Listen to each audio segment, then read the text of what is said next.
Hey, it's Spence. It's the Prosperous Musician, and this is for the 7th weekend in the 7th of March 2021. It is Music News Hack, bringing you the best and up-to-date news in the music business. So we kick off with the Soundcloud. Now, they are about to revolutionize streaming payouts, believe it or not, launching user-centric royalties for not one, not two, not three, not four, not five, not six, but 100,000 artists. All right, you got it?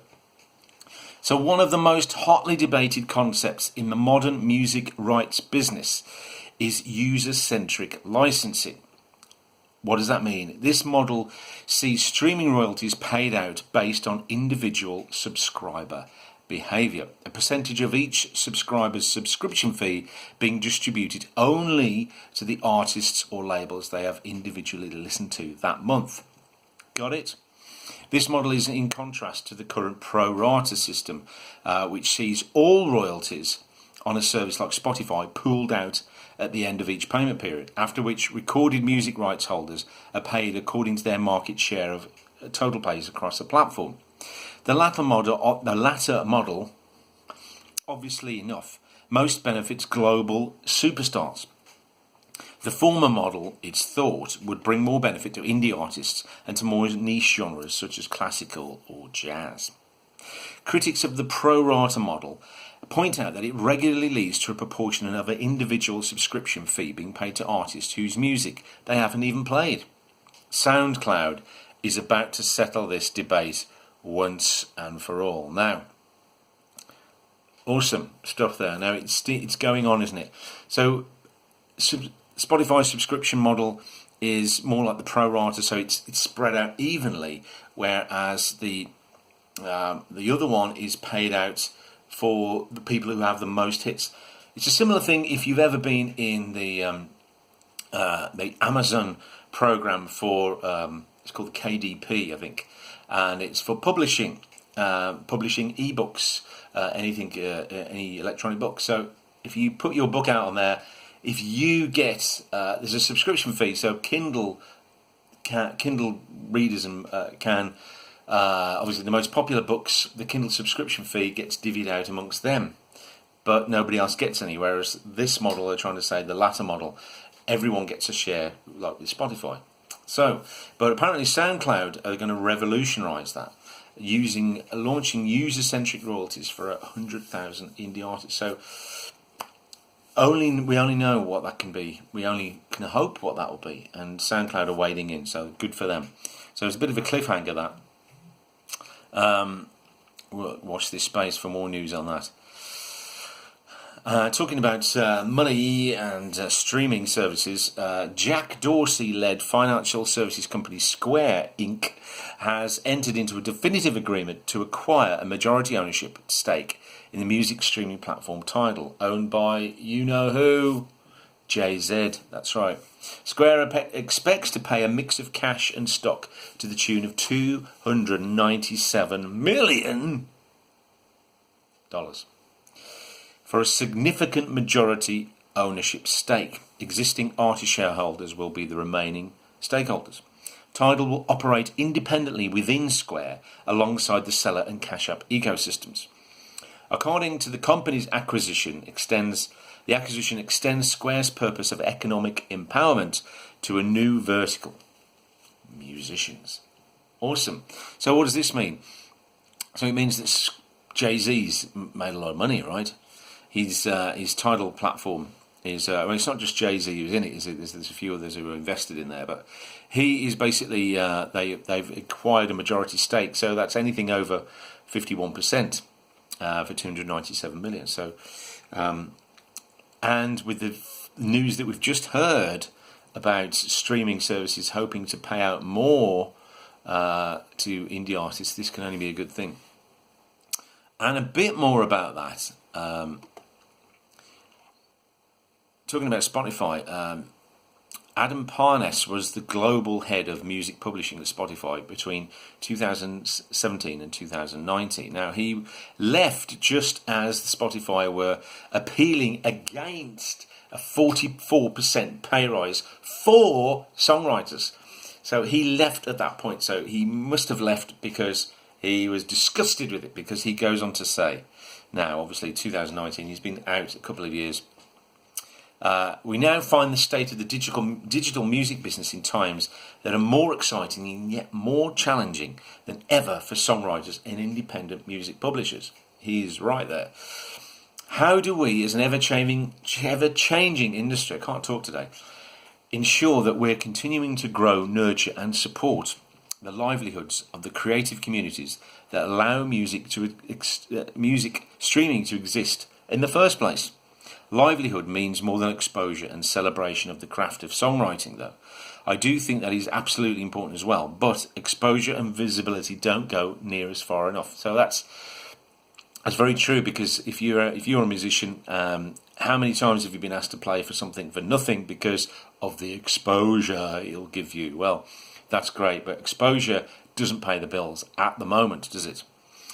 We, as an industry, publishers and streaming services and record labels and others, need to collectively ensure that it is economically viable for songwriters to do what they do best. While revenues from various streaming formats have been a much welcome boon for the music industry, let us never forget that there is no streaming sound, no Spotify sound. The sounds we hear come from songs that pour out of the hearts and minds of our songwriters.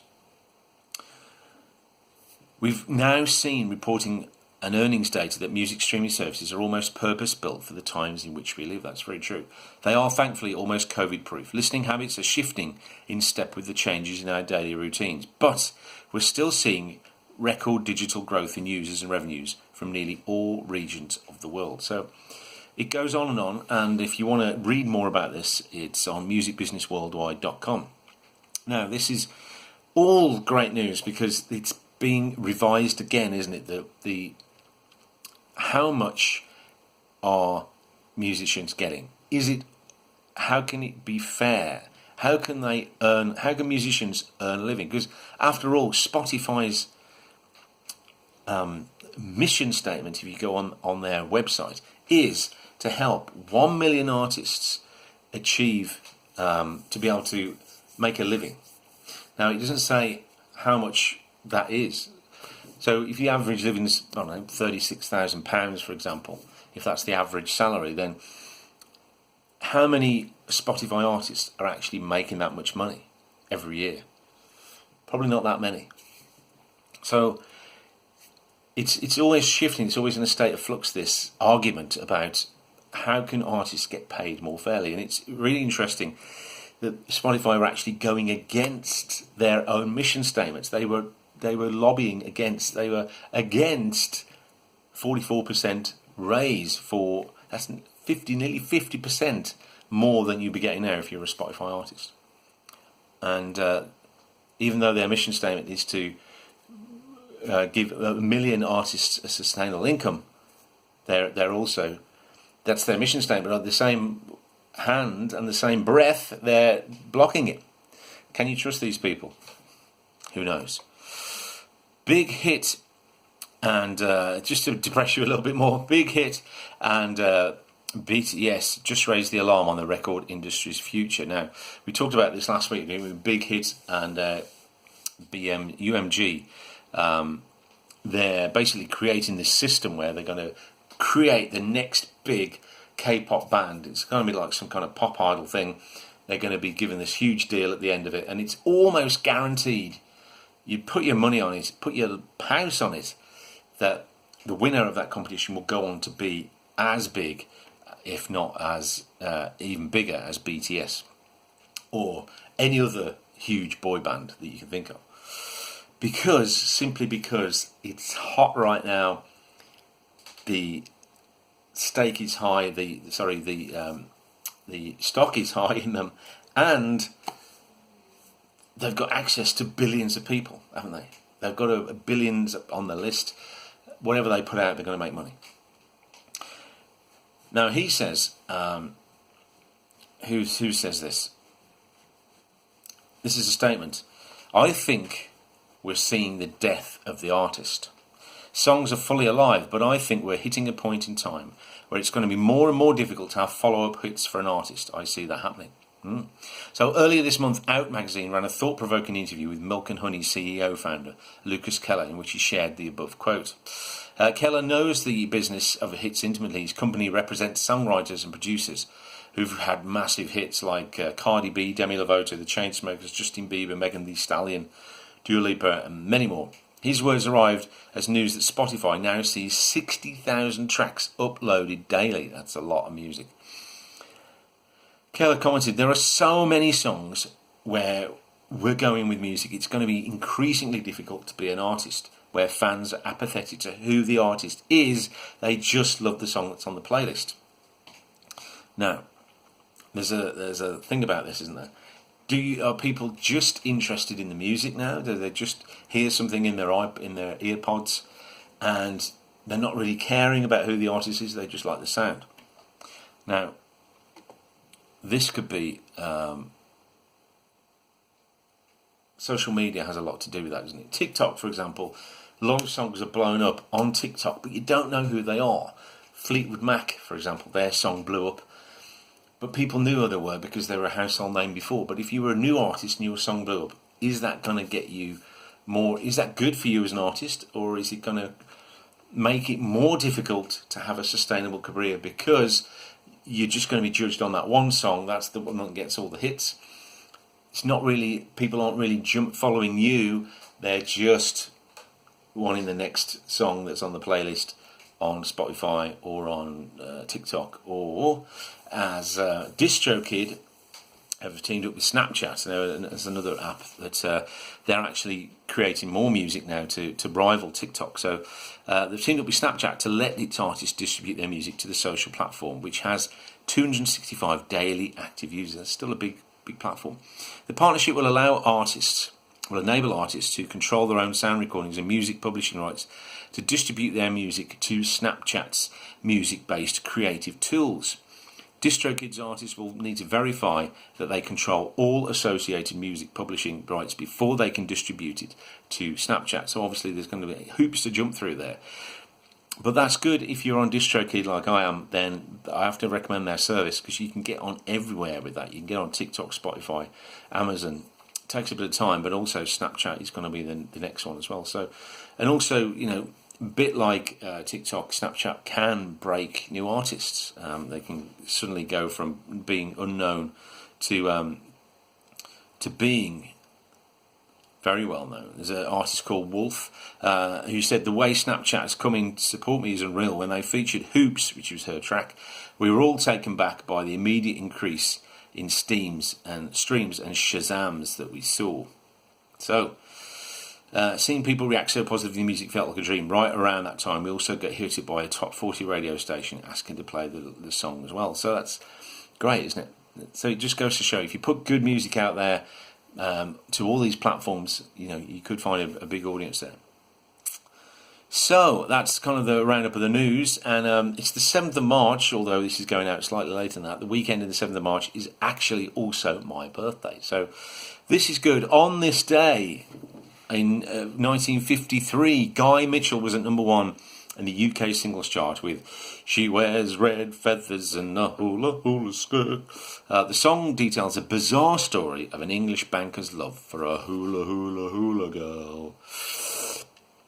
That's right. And what else happened on this day? On the 7th of March, working on their next album, the Beatles recorded additional overdubs for Lovely Rita, including harmony vocals, effects, and the percussive sound of a piece of toilet paper being blown through a hair comb. There you go. 1970, which was 3 years before I was born, Lee Marvin was at number 1 in the UK singles charts with Wandering Star. I was born under a wandering star. Now, my voice is low, but I can't get Lee Marvin low. 7th of March 1973, which was my birthday exactly, during a showcase gig at Max's Kansas City, New York, CBS Records boss John Hammond suffered a heart attack. The event was to mark the signing of his new act. Can you guess who it was? Bruce Springsteen! There you go. Beat you to it. Also on that my birthday, a song from the movie Deliverance called Dueling Banjos became one of the few 1970s instrumentals to be awarded a gold record. The record had topped the Cashbox magazine bestsellers list and reached number 2 on the Billboard Hot 100. So who else was born on this great day?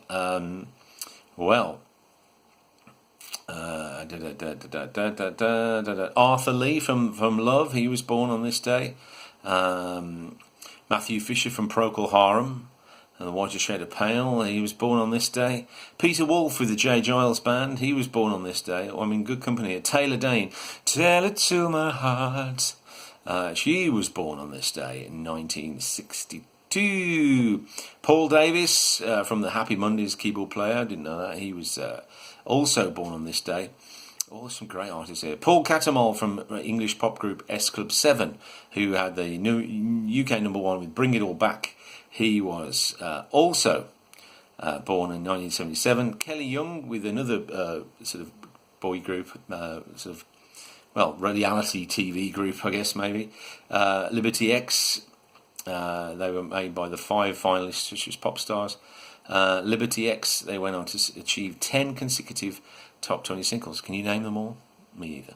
Anyway, Kelly Young was born in 1982, and make me feel really, really old. 7th of March 1997, Josh Dewhurst, English guitarist of the indie pop band Blossoms, he was born then, so old enough to be his dad by a long way. So that is it for the Music News Hack today on my birthday, the 7th of March. Look forward to seeing you next time. Stay safe, be prosperous, take care.